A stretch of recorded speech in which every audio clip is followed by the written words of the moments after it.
যখন আমি সেন্সলেস হয়ে পড়ে গেছিলাম তখন মানে টিয়ার গ্যাস ছাড়ছিল, তো যখন টিয়ার গ্যাসটা ছেড়েছিল তখন মানে আমার পিছন থেকে তো সবাই চলে গেছে, তখন মানে আমি একাই পড়ে গেছিলাম, তখন আমাকে ধরছে। কারাগার থেকে বেরিয়ে অশ্রুসজল চোখে এভাবেই কথাগুলো বলছিলেন জামিনে মুক্ত হওয়া আলবি শাহরিয়ার মাহিম।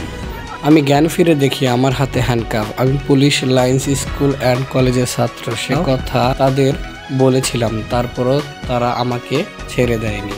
মানে আমার হাতে হ্যান্ডকাপ লাগানো ছিল, তারপর বলেছিলাম আমি পুলিশ লাইন্সের স্টুডেন্ট, তারপর আমাকে ছাড়ে। কোথায় আছি কিভাবে আছি সেটাও জানি না, কিভাবে আছে বাচ্চাটাকে আমার টোকাইয়ের মতো রাখছে। আমার বাচ্চাটার যে স্বপ্ন ছিল, সেই স্বপ্ন ছিল বুয়েটে পড়ার, ইঞ্জিনিয়ার হবে। এখন আমার বাচ্চাটার এই স্বপ্নটাকে এইভাবে নষ্ট করে দিল, তাই কে নেবে? এখন দাবি বলতে আমাদের ভাইকে আমরা ফিরে পেয়েছি। আমরা যেহেতু সাধারণ জনগণ, আমাদের তো এত সমাজের জটিলতার মধ্যে আমরা যেতে চাই না।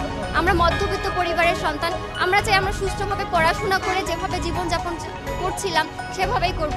আমাদেরকে যেন পরবর্তীতে এভাবে হ্যারাসমেন্টের শিকার না হতে হয়, বা এই সামাজিক যে জটিলতা আছে এই সবের মধ্যে যেন আমাদেরকে আর ফেস করতে না হয়।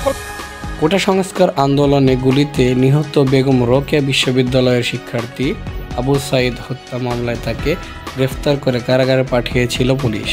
শুধু তার নামটা দেওয়া আছে, দিয়ে বসে আসামিদের একটা নাম দিয়ে বসে আসামিদেরকে কোর্টে প্রেরণ করা হলো। কি জন্যে?